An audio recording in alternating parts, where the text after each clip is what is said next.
I don't wanna grow up, I'm a curious kid. The world has 100 questions I can play with. So I'll open my arms and eyes and wonder every day till the day I die. No one really knows why gravity exists.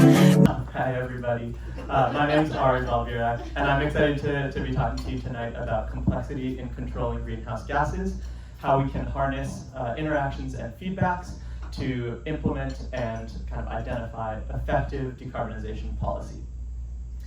So I'd like to start with this image. This is from Bill McKibben's Twitter, and he said, "Only climate scientists put footnotes on their protest signs." I really like this sign.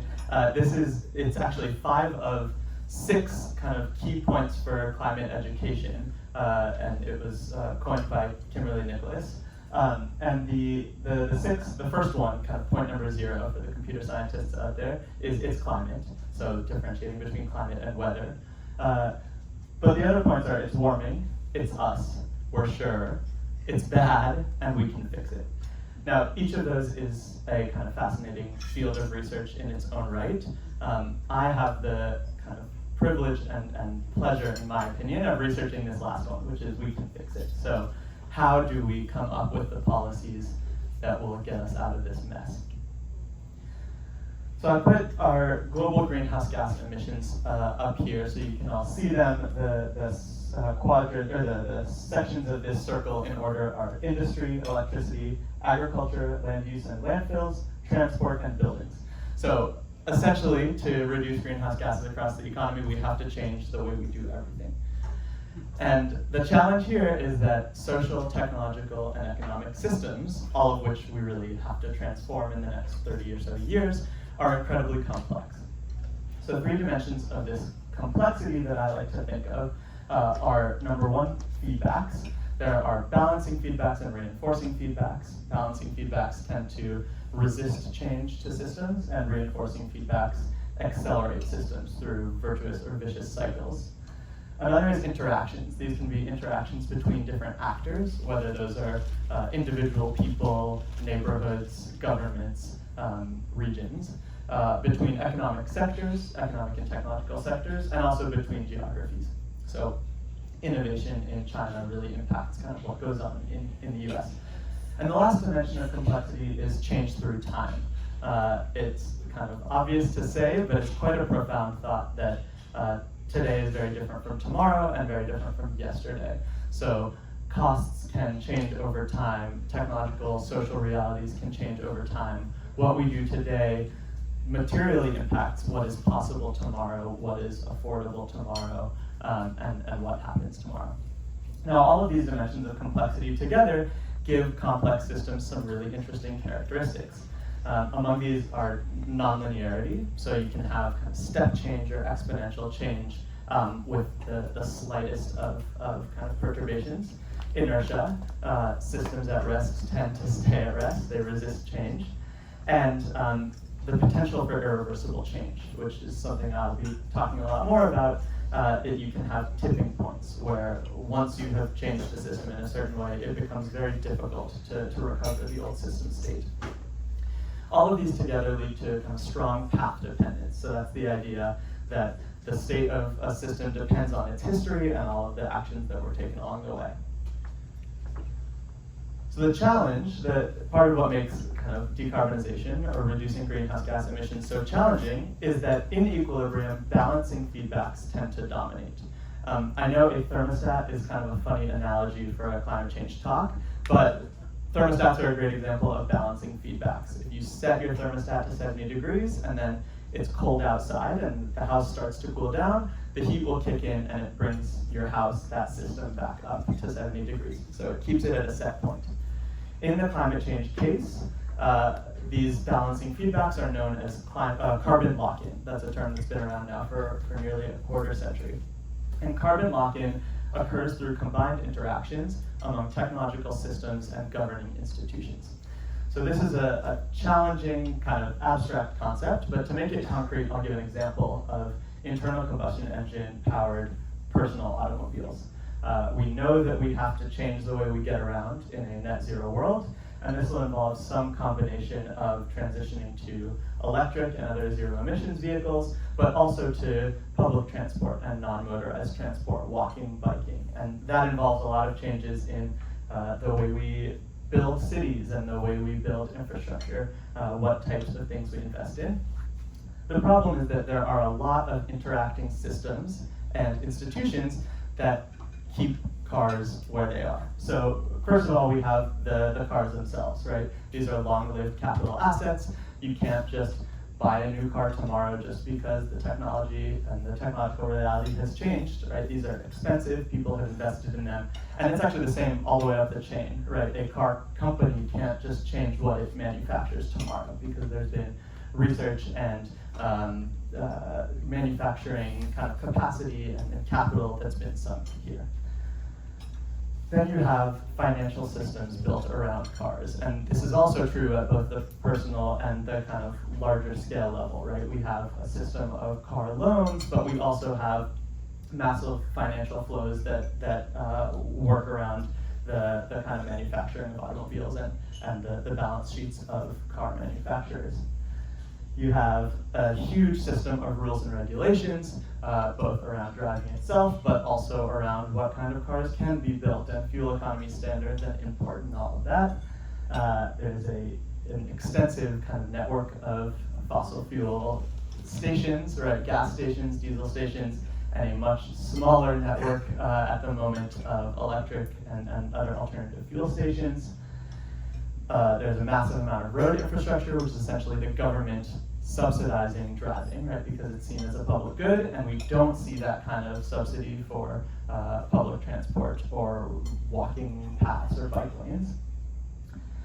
We have a huge and globalized supply chain for parts, as well as service for automobiles, and these all come with extractive industries and also trained technicians, lots of specialized know-how that's been poured into kind of making this technology as good as possible over many years.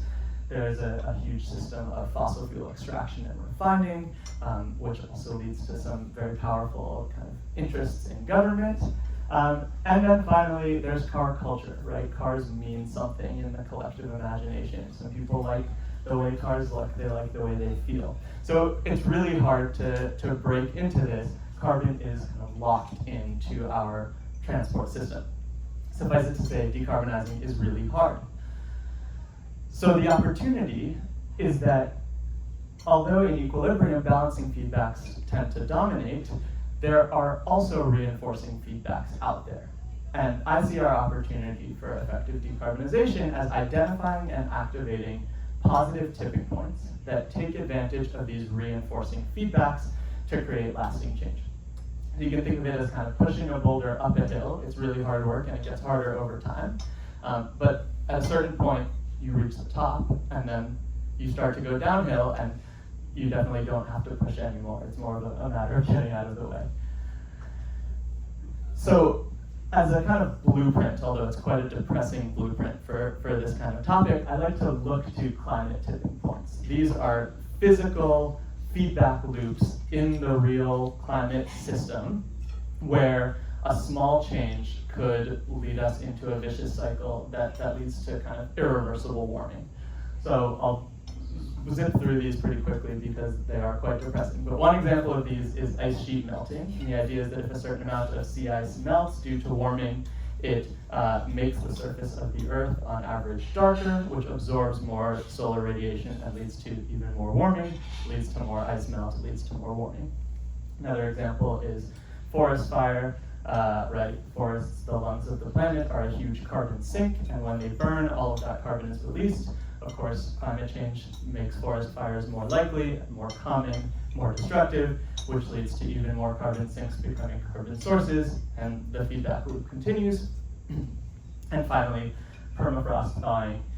There's a massive amount of carbon locked into permafrost, and as it thaws due to warming, it can release some of that carbon, particularly in the form of methane, a very potent greenhouse gas, which leads to more warming. So this is really, really bad news.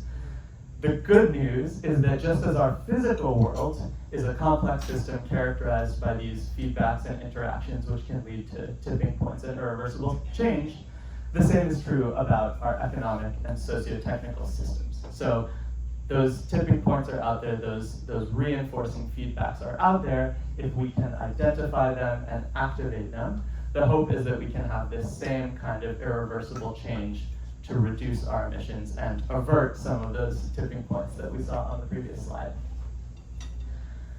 So just to review, the idea of positive socioeconomic tipping points is the idea that small perturbations can in some cases cause a qualitative change in the future state or trajectory of a system. And in practice, this could unlock cheaper, faster, and more equitable decarbonization than our current kind of economic and modeling understanding has been assuming. One way I like to think about this, and I don't have a graphic, so I will be the graphic, but a lot of kind of economic and modeling analyses of decarbonization assume that there is some cost-optimal, business-as-usual trajectory for emissions. And our task is to push down that trajectory from business as usual to whatever net zero pathway we want to get to. And if you think about the work as pushing down the emissions trajectory, well, it's hard today, but it's even harder tomorrow when business as usual is up here and we need to get to net zero.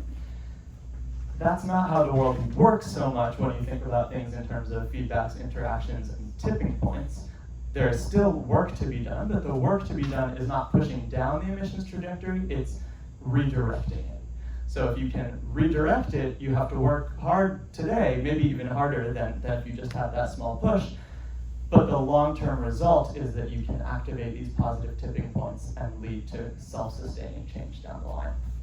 Can you give an example of that? Yeah, I'll actually give a few examples of that right here. So it's a great question. So how do these work in practice, right? It sounds kind of too good to be true. And hopefully I have some credibility because I presented some really bad news a few slides ago. This is a non-exhaustive list. There are many different mechanisms for these positive tipping points, but I like to focus on kind of three particular mechanisms. The first is social and behavioral contagion. I've given three examples here. The top picture is kind of a 2-for-1, but you have the example of residential rooftop solar, electric vehicles, and plant-based or alternative proteins. The idea is that humans are social creatures. Monkey see, monkey do. As we see things, are exposed to things, they become more comfortable, they feel more commonplace, and we might be more likely to adopt them. The International Energy Agency has estimated that about 55% of emissions reductions that are needed to get to net zero are the result of essentially technological adoption by individuals. So it's not the utility kind of adopting different ways of generating electricity, it's people changing the way they drive, changing the way they eat, changing the way they kind of use appliances. This is different from behavioral change. It's not flying less or completely changing their diets. This is just adopting lower carbon technologies. And as these technologies are adopted by more people, they will feel more commonplace, which could breed further adoption. Another mechanism is increasing returns. There's a kind of tried and true law in the economic and technological space, in the innovation literature, I should say, that as nascent technologies are deployed and as they diffuse through a system, their costs tend to decline. There are many different mechanisms for this. They attract more research and development funding. There are simply economies of scale. A larger factory tends to create its outputs at a lower cost. And also there's learning by doing. So as different people around the world continue to create some technology and share their knowledge, well, maybe every now and then one of them will have a breakthrough with how to manufacture a certain part, and that knowledge quickly diffuses. There's kind of a positive externality, which is that it's really hard to keep things a secret. And so as you deploy these low carbon technologies, we expect, and it certainly happened time and again, that the costs decline, which leads to more deployment, which leads to more cost declines. And this is true for the three technologies I've shown here, solar photovoltaics, wind turbines, and batteries. Each of them has declined many, many times over just in the last decade. The last mechanism that I'll focus on is coordination and network effects. And this basically stems from the idea that technologies are influenced by other technologies. So the classic example of a coordination feedback loop here is electric vehicle chargers and electric vehicles themselves. As there are more electric vehicles on the road, it becomes more profitable for a charging network operator to build charging stations. They can expect more consistent and higher utilization. And as there are more chargers out on the road, an individual might be more likely to adopt an electric vehicle because they kind of can feel more at ease around range issues and the availability of a public charger to refuel. So more EVs on the road means it's more profitable to build chargers, and more chargers on the road means it's more comfortable to buy an electric vehicle, and you get yet another virtuous cycle there. So this is all really exciting stuff. I'll talk briefly about my research on positive tipping points, and I just have a note here that this is all research in preparation, so please don't take any pictures. Fortunately, it looks like that's not really a concern here, but I like to say share the learning, not the details. So on the social and behavioral contagion front, I'm doing research on how the energy system models that the US government uses to inform policy are or are not behaviorally realistic, which is to say, how do these models incorporate factors beyond rational economic choice when they're forecasting technology uptake by individuals? So how are individuals making decisions to adopt distributed solar PV, electric vehicles, or air source heat pumps to heat their homes? And ideally, these kind of more behaviorally realistic models will demonstrate system responsiveness to a much wider array of policy measures, right? Your lever isn't only a carbon price or an upfront subsidy. You can also look at what would be the impact of, let's say, increasing an installation rebate on heat pump update, or how would expanding the electric vehicle charging network increase kind of adoption of electric vehicles. On the increasing returns to scale, I'm conducting some research on modeling decarbonization policy interaction globally. So this looks at how policies in one region could impact decarbonization elsewhere, and how different regional policies interact, and also how different policy instruments interact. So what are the system responses to a carbon tax, but then also to decarbonization policy targeted in specific sectors, and how do the policies in different sectors interact?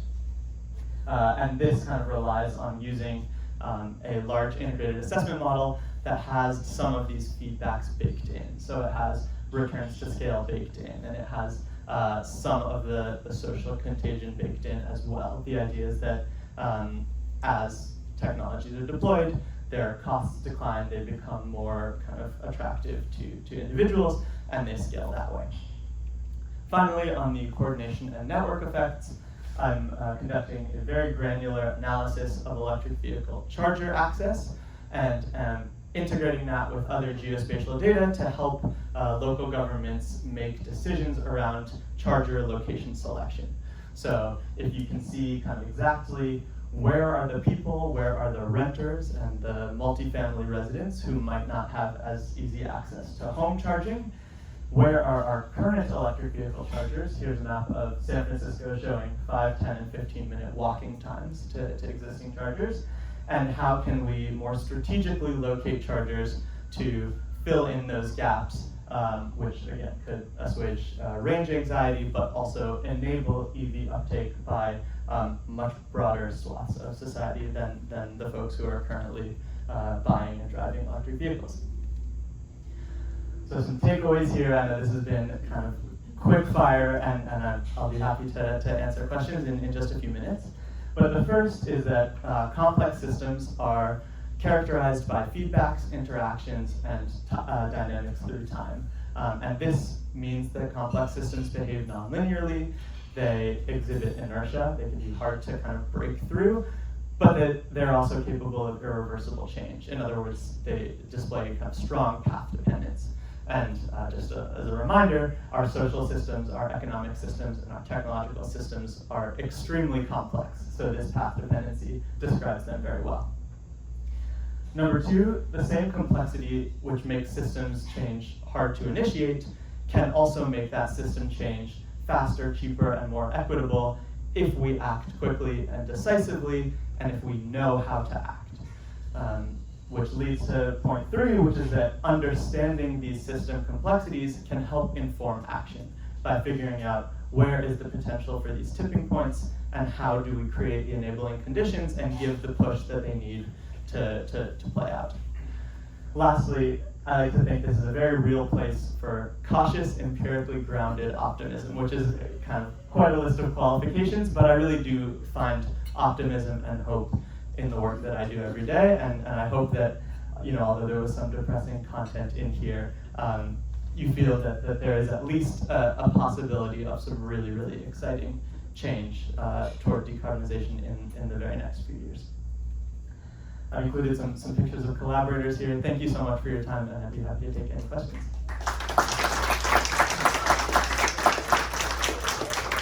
Do you mind repeating any questions? Yeah. Make sure it's recorded. Yes. The adoption of AI to your research, I would think, would tremendously change the interpretation and the outcomes. Have you seen that being just literally change the whole picture? That's what's Yeah, great question. So the question was about the kind of implications of AI for this kind of research and for the landscape, right, of what's going on with some of these complexities. Absolutely. My research kind of before I got into climate policy was on AI, and I haven't yet kind of found my niche where I will combine the two, but that's certainly the goal. I think AI demonstrates, as well as anything, the kind of exponential change that is possible and some of the irreversibility in these systems. It's a technology that has completely taken off and changed the way we do everything. And there are kind of exciting opportunities that AI unlocks in terms of virtual power plants and higher renewables integration, stuff like that. There are also some kind of dangers, right? I think computation and data is responsible for 2 to 4% of global emissions today. That could rise substantially in a world dominated by AI. So it's an interesting question, an interesting space to watch. Yes. How much do you know about the policy approaches that are being considered in this area by the other large stakeholders like China and India, Russia? Yeah, good question. The question was kind of policy approaches in this area versus other key kind of players at the world level, so China, India, Russia. The policy environments are very different, the institutional environments are very different. China's MO tends to be under-promising and over-performing. The 5-year plans tend to be quite kind of little c conservative in what they pledge, but then we've seen incredible growth of renewables and electric vehicles, and China, it will likely be kind of well ahead of its 2060 net zero target. India has set a 2070 net zero target. The US officially has a 2050 net zero target, but kind of in contrast to China, tends to overpromise and underperform in this space. I will say California is kind of a leader in climate policy globally. It was one of my motivations for, I grew up in California, but coming back here to study is that really at the global level, California and Germany are kind of leading in terms of policy innovation. So it's a very exciting place to be for that. Yes? In 2000, I was working in solar energy, and the rebates for having solar were mammoth. They were huge, and it was an easy sell. Since that time, the price of solar has dropped. Everything has dropped, including the rebates. So I think I'm worried about whether people can find it remunerative, or at least break even on going solar, because they require batteries more now than they did, and their rebates are minuscule now. And what is the incentive for people to go solar other than their profound positivity about the future? Yeah. That's a good question as well. The question was kind of rebates 20 years ago, 25 years ago for solar were kind of through the roof. They've really dropped over time as the costs of solar have declined. So the question is, what's the incentive now? I think one piece of the answer is that there is less of an incentive now. And the reason for that, I think, is that there is still social good associated with having rooftop solar, but that social good has diminished relative to, let's say, having a battery in your house. Because as the cost of solar has declined, it's now the cheapest energy in history, according to the International Energy Agency. As the cost of solar has declined, you can build a huge field of utility solar, which people are doing all over the place. And suddenly the issue isn't generating electricity. We actually have tons of electricity. The question is, how do you get electricity from Texas, where it's being generated, to California, where we need to use it? How do you get electricity from 12 p.m. when it's generated to 8 p.m. when we need to use it? So transporting electricity through time and space, through transmission, distribution, and storage, has become the big challenge. So that's one piece of the answer, is there is less of an incentive, and that's partially by design.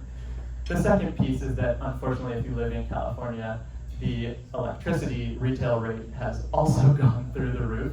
So although the rebates are smaller, I think the economic calculus is still kind of in favor of adopting if you can kind of pay the upfront cost. But certainly the incentive has gone down, and I think that's aligned with the social benefit of the technology in some sense.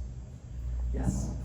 Are you worried that we won't reach net zero before the turning point of the 2019? That's a good question. The question was, am I worried that we will not reach net zero before the turning point, before the tipping point? Yes, I'm very worried. As I said, if these didn't keep you up before tonight, I'm so sorry. They certainly keep me up at night. I like to say that I feel very optimistic, and that optimism is bred from a certain kind of realism and pessimism. So what I mean by that is, I think we will reach net zero.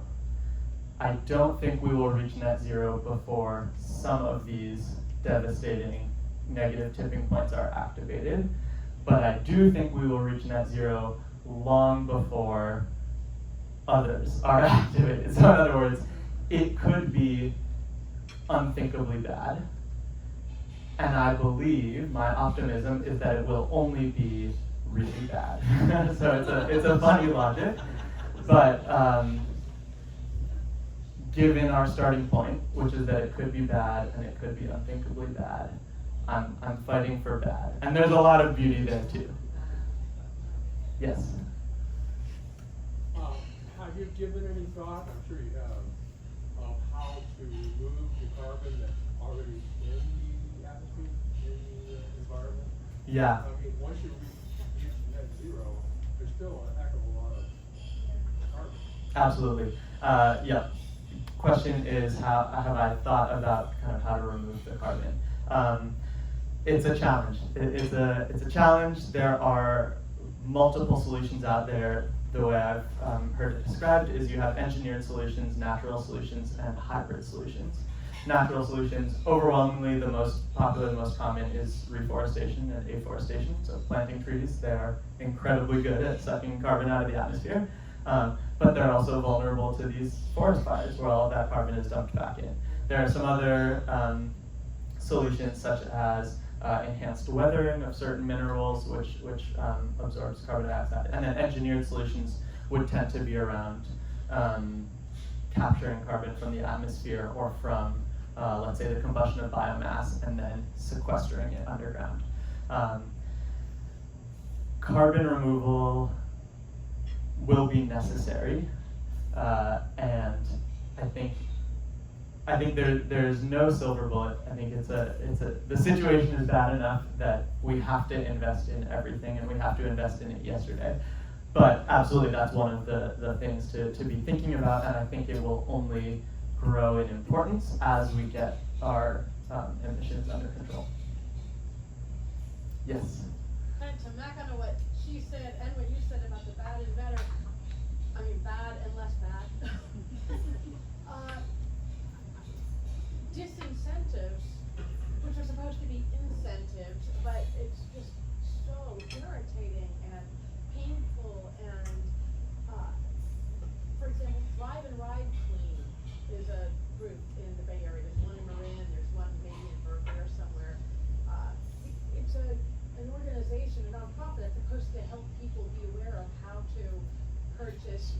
incentives EVs and hybrids. Yet, you go and you see them present and it's great, but then when you see what the laws are and what the actual incentives are each month, it's like, now you see it, now you don't, now you see it, now you don't. This car, nope, that one, this one. It's like a horrible game where by the time you have an idea of what you would want to buy, there's no incentive for it. And worse than that, they've now made the incentive so that, well, if the car has like any parts made in China, you can't get one. So it's really like not only jumping through fire, it's like playing the game where these incentives are a casino and the consumer is the consumer and they're never gonna win. So why would someone put themselves in this kind of hell of a nightmare for something that they're not gonna get anyway? Yep, good question. I'll paraphrase if it's okay. To basically, the landscape of the incentives is changing rapidly. It's extremely complex, and I'll get to it in a second. That's partially, unfortunately, probably by design. But how do we make sense of this, and how are individual consumers possibly expected to still kind of do the right thing? So a few answers there. First of all, the incentive landscape and the policy landscape is unfortunately influenced by a variety of factors, including industry.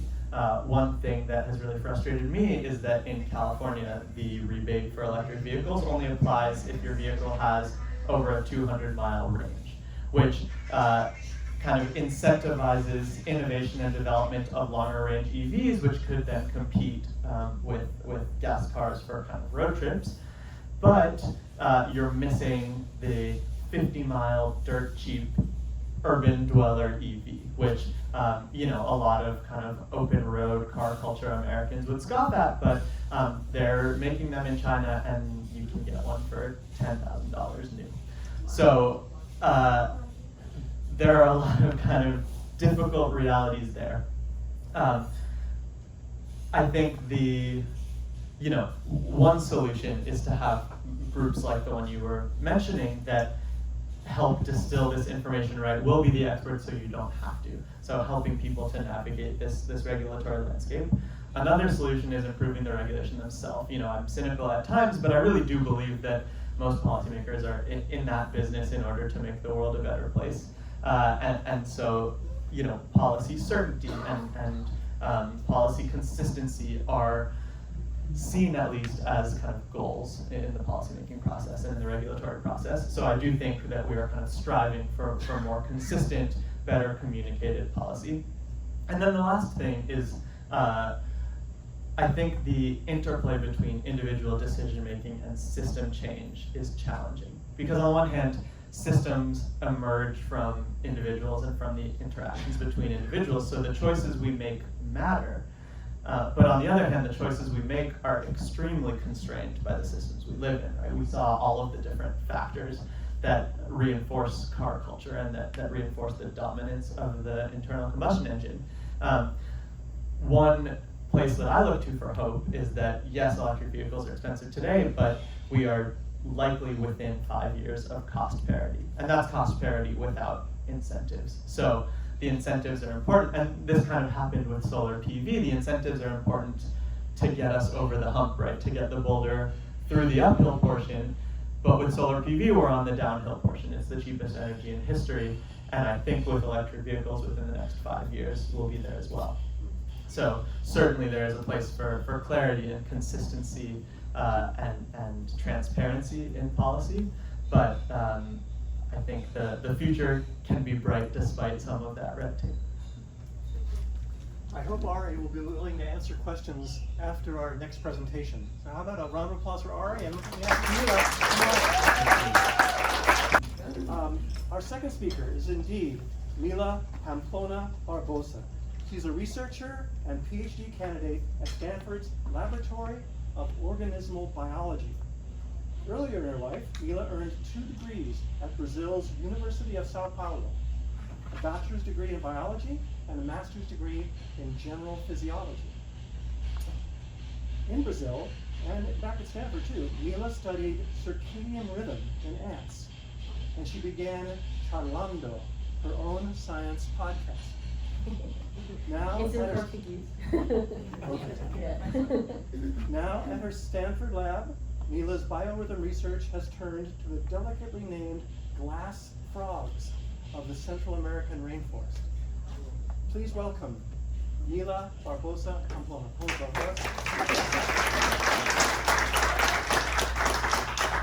Hi everyone, very nice to be here today with you, where I get this opportunity to talk about the thing that I love the most in the world, which is circadian rhythms. Absolutely my thing. So today we're going to talk about this biorhythms, but and I named it like from ants to you, because we're going to do a lot of parallels between humans and ant colonies. But I also like to talk about this as a quick story about the importance of time. So I'm gonna start with the beginning of my time. So Tiny Mila was born in this small town around here in the middle of Brazil, and it's full of waterfalls, full of like a lot of different rivers, and it's very famous because of agriculture. So they have like really big like plantations of soy and cotton there. But I really want to be a scientist. My mom's a biologist, but she was also not super like, oh, maybe not science. Science life's very complicated. And I really want to go, so I tried to follow my path. And when I was 15, I moved to the capital of my home state to do my high school in this beautiful city. It's called Salvador.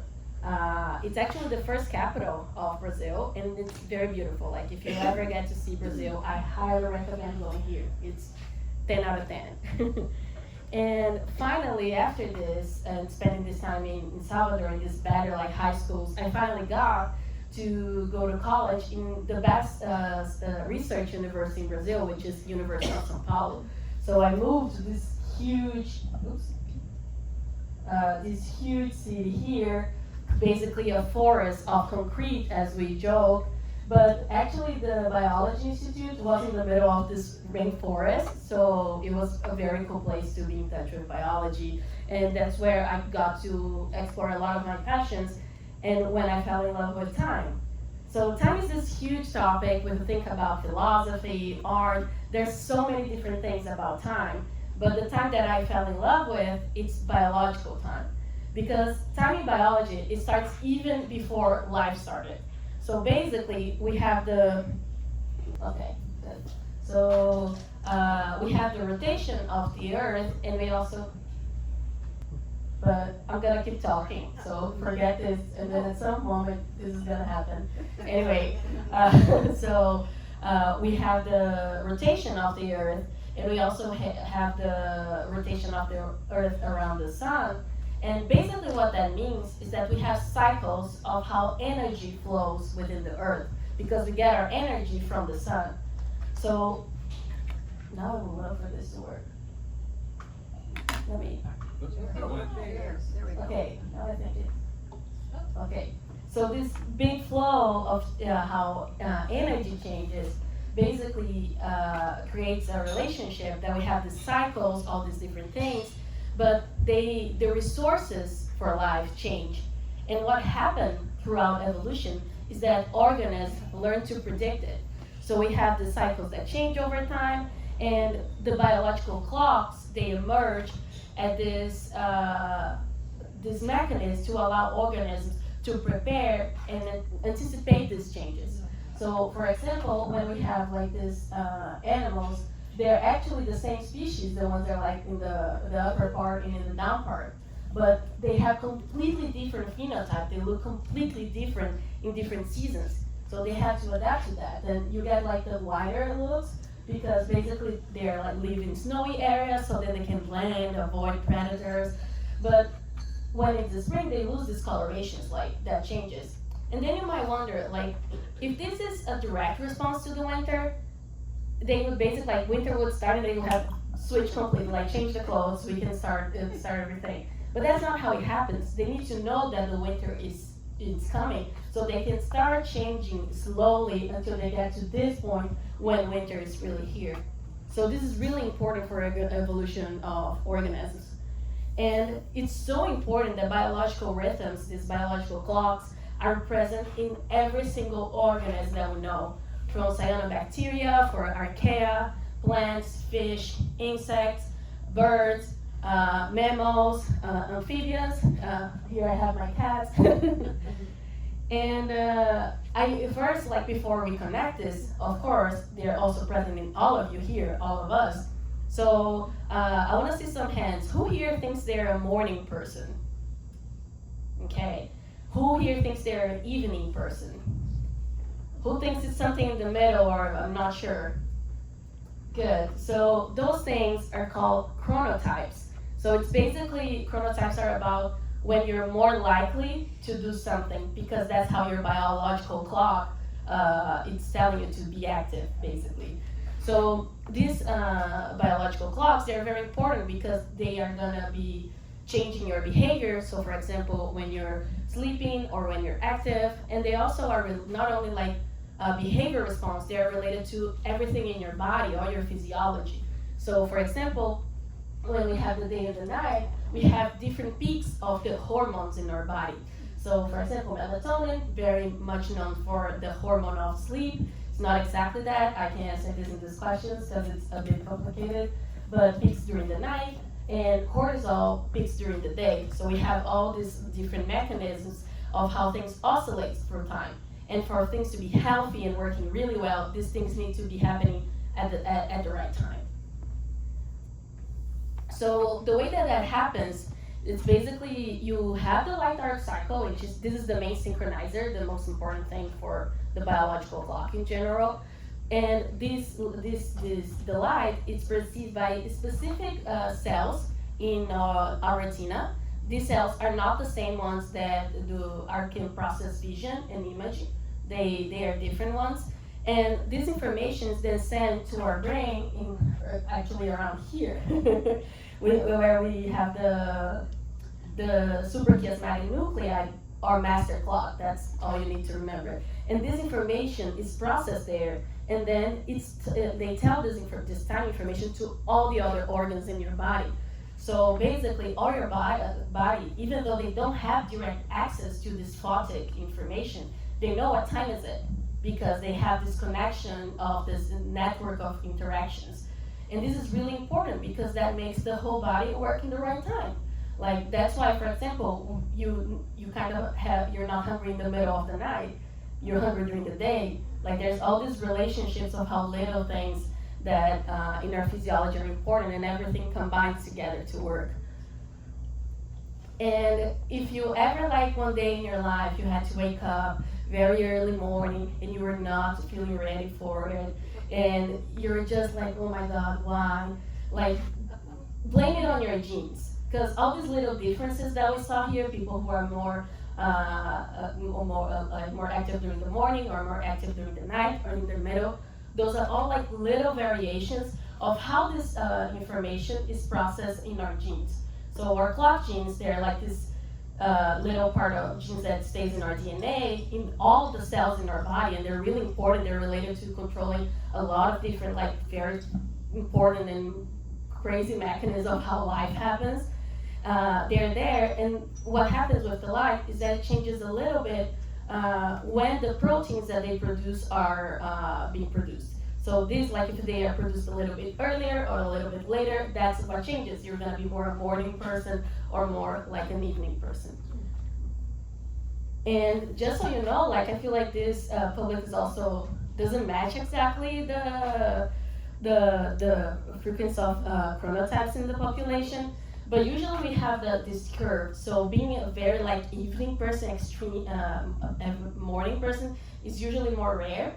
And also, like, the extreme of being, like, very evening is also more rare. And we have a bunch of variations in the middle. And the cool thing is that also this varies over life. So a lot of people, usually teenagers, they need more sleep, like, for several reasons, and their chronotypes are more evening, so that's why it's so hard for them to, like, stay awake. It's their biology. And the more that people get older, they also, like, start becoming more morning persons. So they start, like, waking up earlier. So this is all related to these chronotypes and how our clock genes are changing over time. So now you might be wondering, okay, she talked a lot about different things. a lot about how these clocks, the organs evolve, and I kind of buy that this is important throughout evolution and maybe for physiology, and even for me, it sounds like something palpable. But maybe you're asking, why ants? Why she ended up studying ants? Honestly, the story is not so exciting because I wanted to study circadian rhythms, and the professor who studies circadian rhythms, when I arrived and knocked at her door, she was like, well, but you don't like mammals, and I study mammals. And I was like, yeah. And she was like, what are you doing here? But she was very sweet, and she found me a co-advisor that studied ants because she knew that I like insects and invertebrates more than I liked vertebrates at the time.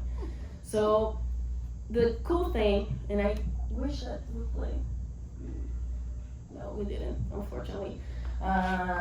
Ants are awesome. So here, like the image is, it's not playing the video, but this is a documentary from Netflix, a little short piece. And we have leafcutter ants here. They're moving around carrying their little leaves. And leafcutter ants are incredible. We have around 18,000 species of ants in general, but leafcutter ants, they are my favorite. They have really big colonies, and they do this very complex behavior that everyone pays attention to. It is like, how do they do it? So many of them doing this, and it seems so organized. So I think the complexity of the relationships that they have is very interesting. And above all things, leafcutter ants have much in common with us. So first, they have this thing called eusociality. So they are true social animals. Like us, that means that to survive, we can't be alone. Like we saw a few years ago during the pandemic, we had to go through social isolation. A lot of people get sick, depression. Our biology was made to be with other people. We evolved to that. The ants are the same. They can't survive alone. They need each other. And the cool thing is that for the leafcutters, they have like different sizes. They're all the same, from the same ant colony, but the different sizes are related to which task they have in the colony. So they have different jobs. So each ant has a task, but also they have flexibility. So if something happens, they might be able to reallocate a little bit. So it's a very dynamic equilibrium. And again, it's very similar to us. People choose for the society to work. We have different jobs, and we have to have some flexibility. And what I think is really cool, because leafcutter ants usually are like the nightmare of farmers, but they're also farmers because they don't really eat the leaves. They cut the leaves and they bring it to this fungus garden, and the fungus gets these leaves, and then they eat the fungus. So they're farmers, they're cultivating their own food like us. And to think even more about our relationship that I talked about, of how our circadian clock works and how that happens in the ant colony, again, it also relies on a complex network of interactions. So we have the light-dark cycle, and this information is captured by the photic apparatus in some ants, but again, not all ants, because the ant colony is down, it's buried, so they actually live in constant darkness. The ants that come outside are the only ones that are exposed to the light-dark cycle. So they come, this part of the colony has this information, then when they come back, they have to give this information to all the rest of the colony. So it's very similar to us. Not all cells in our body are getting this light information. We have some cells that get this information, they process, and the whole body knows what time is it. So to really work, they need to transmit this temporal information across all the other parts of the colony. So within ants, to the ant queen, to ants that never leave the nest, and also to the fungus. So it's, again, a very complex network of interactions similar to what we had. And now, before I start talking a little bit about what I did, I want you to raise your hand if you ever experienced jet lag. Yeah, almost everyone here. So as you know, jet lag is a phenomenon that happens when you travel with airplanes, and then you arrive in this different time zone, and basically your body, it's a mess. Like, you feel terrible, you're hungry when you're not supposed to be, you're sleepy when you're not supposed to be, anything feels like it should. But then what happens when you're there is that after a few days, your body starts feeling okay again. Because that's it. our biological clock is not a clock that we have like a machine that we can just adjust immediately. It's rely on our clock genes that need to be exposed to the light-dark cycle, and after a few days, it will resynchronize. So when it resynchronize everything, like it needs to tell every little part, every organ, like, hey, it's not that time anymore, we need to make everything work. So after a few days, everything's fine. So that was not exactly the question, but ended up being exactly like this. To try to understand how chronobiology, how these ideas of biological clocks work, what we do is that we create a mess. We basically get these organisms and we disturb how they organize each other, and then we look what's gonna happen after, how they're gonna like deal with that. And that's what I asked during my undergrad research and my master's. What happens if I jet lag an ant colony? Ant colonies are not traveling in airplanes, so they're not really living that in real life. But we can simulate this in the lab. And the way we do this is by changing when the lights are on and off in the lab. So what I did, I had my ants in this maze. Again, do we have a little lag? Please go. Computer lag. Oh. Okay. Anyway, that went so much here, but it's not over. Anyway, so what you can do to change the light-dark cycle in the lab and simulate the jet lag is you change when the lights are on. So I used to have first, like for several days, the lights would be on from 6 a.m. to 6 p.m. So I did this for 2 weeks. Then I repeated that for 10 days, and that's when I started recording it. And then I changed, the lights started being from noon to midnight, and that creates a jet lag. So I recorded their activity for another 10 days to see the mass, the first days of the mass, and then how they would resynchronize.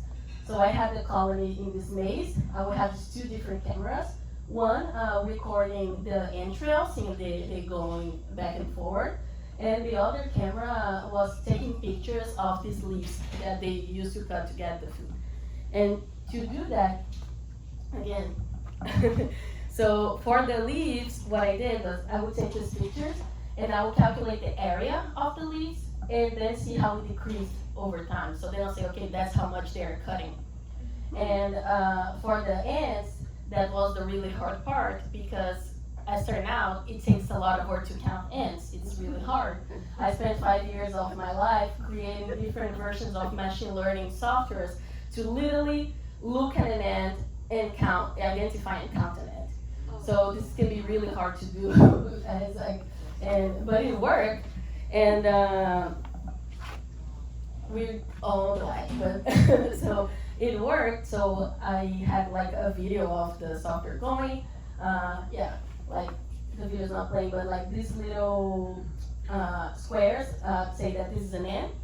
And the number over there is the probability of this object being an ant in that specific frame. So I have to spend a lot of time like drawing boxes around it and count them. And that worked. Thankfully, I'm here, like I finished it. And the reason I have Shakira picture over there is because at some point during my undergrad research, I convinced my advisor that we should name all the ant colonies after pop divas, because then we could go around and tell people that that we were working with, like, oh, I spent 5 years working with Shakira. It just sounds much better. So all the data that you're seeing here is from Shakira, from when I worked with her. And just to like keep going a little bit, now I'm gonna show you the results. I want you to think a little bit about this idea of colony efficiency. So when we have a system, for a system to be efficient, you need to think about, okay, how much I'm paying for something and how much I'm getting. It needs to have an equilibrium here. That's kind of the idea. So for the ant colony, they need the leaves to survive. That's where they get their energy. So the amount of ants that they're spending to go get those leaves, it's an output. It's how much they are spending. But the amount of leaves that they are getting back, and not all ants are getting coming back with leaves, is how much they are gaining. So this is the input in the colony. So if the colony is more efficient, that means that they are spending less ants and getting more leaves. okay? And after the jet lag, when I did my experiment before the jet lag, what I saw were in this cartoon, and just to summarize the results, is these two patterns. So during the day, we have less ants, but proportionally more ants are carrying leaves. So more ants are, the colony is more efficient. However, during the night, we have much more ants, but proportionally, not all of them are cutting leaves. And after the jet lag, what happened, we switched this pattern. So during the light phase, and this is like the first 5 days after the jet lag, we have much more ants during the day, but proportionally less of them are carrying, while during the night, we have less ants and proportionally more of them are carrying.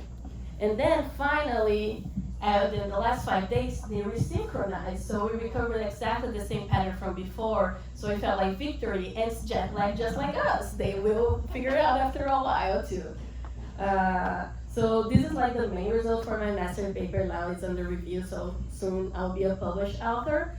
And now I told you about a few of my cycles, and I'm gonna just very briefly talk about my next cycle.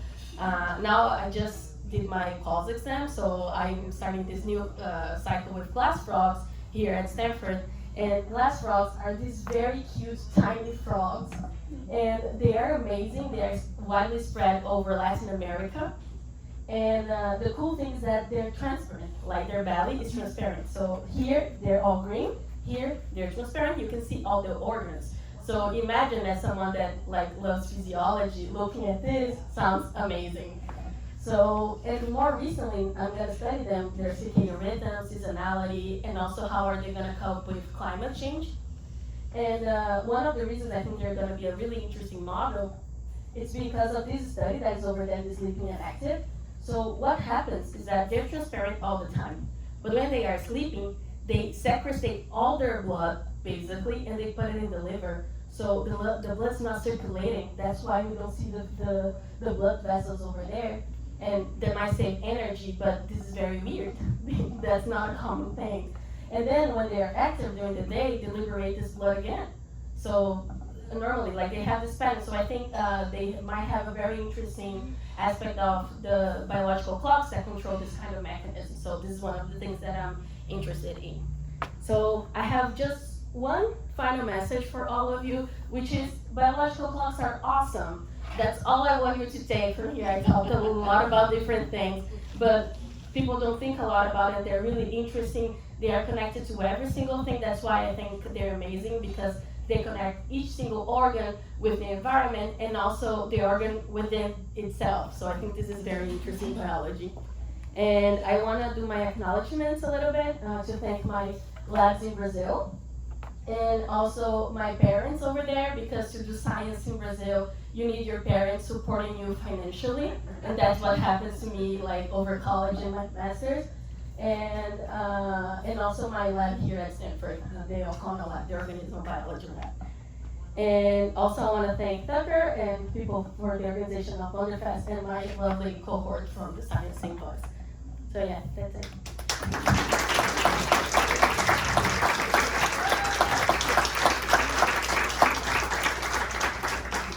Any questions? Yeah? You changed the light for the ants radically. Why do humans feels the change so significantly when we move the hour for daylight savings time? It's only an hour. I can talk about this so much because this is a terrible public policy. It creates a lot of inequality. Because there's even lots of studies that show that we have more car accidents and more heart attacks the day after. Why are we doing this? No one's happy. It's really bad. But basically, in theory, they have this big average for all animals, but again, this is not super accurate. It takes us around 1 hour a day. This is the average for you to resynchronize. So it also depends a lot on your clock or your chronotype. So for example, if you're already very synchronized with the environment, and then it changes 1 hour, it's 1 day for you to synchronize. But if you're not, so like you're already like a late person, and then it takes this extra hour, for, like it's an extra days for you to synchronize. It's a little bit more steps to get exactly in the same time, and it can be even more complicated because we don't only have our biology time. We have this big phenomena that's called social jet lag, that it's basically fault of how we organize society. Like, who said we need to work like from, like in some countries it's 8 to 6 and in others it's 9 to 5? Who said that? Like 8 in some countries, like it's dark. Like even here, depending on the time of the year, why people are already, like it doesn't make sense. So depending on this flexibility also of seasonality, those things can be very impactful. So yeah, it changes a lot. I'm against it. If you ask any circadian biologist I ever met, everyone is against it. It was a huge thing. They stopped doing this in Brazil, and some people want it back. And it does in a lot of countries it doesn't save that much energy to the data. So we're just against it. In some countries, it creates even more social inequality. When we think that like the poorest live much farther, so they already like are sleep deprived because they have to wake up much earlier to follow the social jet, like the moment that they have to work, and then you make them wake up even earlier because of that. So it's very complicated. It affects mostly teenagers because that's also when they're at the extreme. So it's very complicated. Yeah. Any other questions? Yeah. Yeah, the ants that you showed us, the leaf cutters, do they normally have a 24-hour work cycle? Or they Yeah. rest at night? Yeah, they work throughout the day, throughout the 24 hours. So what happens is that you don't have exactly the same ants doing that. So this is not in my work, but I have a friend who was in my lab who showed this. They have work shifts. So usually the ants that work during the day are not the same that work during the night, and also like they work at specific times of the day. So he divided the day like 4 shifts, and it was always like the same ants that would come. Like he would paint them with different colors, and he would see like they would come at different colors, like very organized. So it also like it's a society that works 24/7, but it's not everyone that is working. And of course, like they might have like they might have some different aspects of their physiology. So very likely the ants that are working during the night, they're more nocturnal, and the ones that are working during the day, they're more diurnal. He's actually studying this like physiology, like the genes of them right now. So maybe in a couple of years we might know the results about how exactly that happens. Yeah. So, with the ants that are cutting, you were talking about some being more productive than others. So are you saying that some go out to cut a leaf and then they come back and they don't have any leaf? Yeah. Why are they coming back then if they've got nothing to show? Yeah, this is one of the biggest questions. There's some papers that call those the lazy ants. Ants that are doing nothing. But it's not necessarily like what it means to do nothing. Like one thing that is important, if you think that they need to have this strong pattern to protect the trail. So sometimes just having more people there, like more ants, they can mark the trail again, so it reinforces the trail, and they're like, no one's gonna get lost. They know that this is the way, so that might happen. But yeah, it's complicated. It's a complicated system. There's a lot of like little adjustments that we don't really understand. What is the life cycle of, how long is the life cycle of an ant? And are the life cycles of the ants that never see the sun shorter than the ants that do get fresh air and sunlight, all those good things? Yeah, this is, in general, it depends on which type of ant you are. Like, the queens are the only ones that are able to reproduce in the colony. All the other ones, they are infertile. And the queens can live, like, easily, like, 25 years. I've seen colonies with 40 years. And that means, like, the colony lives how long the ant lives, the ant queen lives. So if the ant queen dies, the colony dies, like around a year after. The other ants that are not the ones reproducing, they live around a year. So that's also very interesting because they have seasonal patterns, but they don't really see 2 years. Right. So they need this like feedback of information from each other to keep things going. Are queens different at birth? Yes, they have the chromosomic, like we are like XX and XY. This is our system. They are Z0 and ZZ. So it's a little bit different. Basically, like they have the way that this is distributed, they're gonna be reproductive or not. So it's also very specific. Like they're not. We don't have like new queens all the time.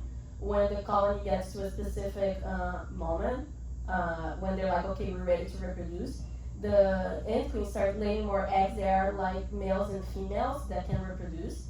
And then we have this nuptial flight where all the virgin queens, all of them like fly. And after a while, all the males fly, so they don't overcome to reproduce with each other. And then they start a new colony. So they are different at birth. They can change. There is an ant species though, I think more than one, that can change that, but it's not a real queen. They have like a different name for it. But you can make a worker become more fertile, and when that happens, instead of living 1 year, they start living 5 years. So a lot of people are studying that because this reverses somehow they aging when they start reproducing. And apparently it's related to how they control insulin and other parts of like their metabolism. So there's a group studying that a lot now, I think in Rockefeller. Yeah. I think you were first, yeah. You were sure. So, you say that circadian rhythms affect the ants, but how do you know it's only that? Like, could it be their means of perception is less because less light around, or yeah, I just think there's other things that could affect it. You can't just isolate the circadian rhythm. Yeah, no, there's a lot of things that can happen with that. Very specifically, like I know that what I was testing was related to their rhythms because the way that I fed them was in a very specific way. So ants in general, especially leaf cutters, they love fresh leaves. So every time you give them fresh leaves, they have like this massive recruiting, and everyone like it's like new food, and everyone gets together, and this interferes a lot. So the way that I fed them, and this is like feeding cycles are one of the most important for how our biological clocks work. It was randomized, so they couldn't predict that. So what was really affecting them was the light-dark cycle because the temperature was the same, the humidity was the same, everything else was constant, and the other thing was not predictable. And so we know that in the girls, like what we were seeing was the effects of the light. Yeah, you make it clear because I was thinking heat might be a function. Yeah, no, it is. Yeah. Yeah. Yeah. Do ants truly sleep, or do they merely rest? This is a very interesting question. And it's depending on who you ask this question, you're gonna have different answers. So that's why I'm mentioning. Officially, ants don't sleep, but they have sleep-like behavior. So to call it sleep, there's a lot of like different criteria. It's a little bit more complicated. Like more recently, now they accept that bees sleep because of everything that happened. So I think futurely with like more results, people are gonna be. I think everything sleeps. Like sleep might be different, but I think everything sleeps because you need to have a moment where you save energy, and you might have different ways to save that energy. Like the glass rod, it recruits the blood, so it's not like circulating that much. It's saving some energy. So I think they sleep, but another interesting question is when they do that, because if they have this different organization of when they are working, like it's hard to measure because they are under like it's hard to monitor one of them. But I think like people are overcoming like this experimental challenges, and pretty soon this is gonna be like okay, yeah, and sleep. Yeah. Any more questions? All right. How Thank about you. another round of applause?